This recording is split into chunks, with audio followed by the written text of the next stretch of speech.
Hello friends, welcome to my YouTube channel. In this video I will show you how to link one sheet to another sheet. Okay, so if you are using Microsoft Excel and now you want to link your one sheet to another sheet, okay, as I have created two sheets, sheet number 2, sheet number 1, and now I want to link both sheets. Okay, so what you have to do, here you will see I have created a table: employee name, day of work, daily wages and salary.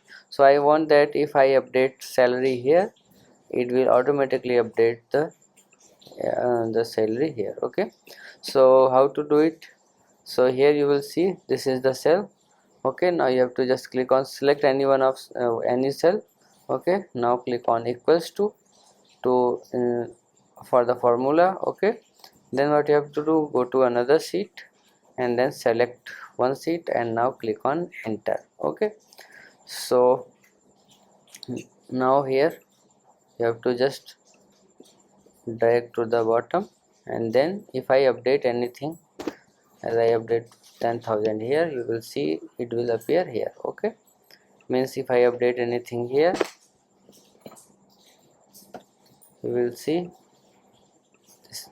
So like this you can link one sheet to another sheet. Okay, so if you like this video, please like my video and also subscribe my channel for more videos like this. Thanks for watching.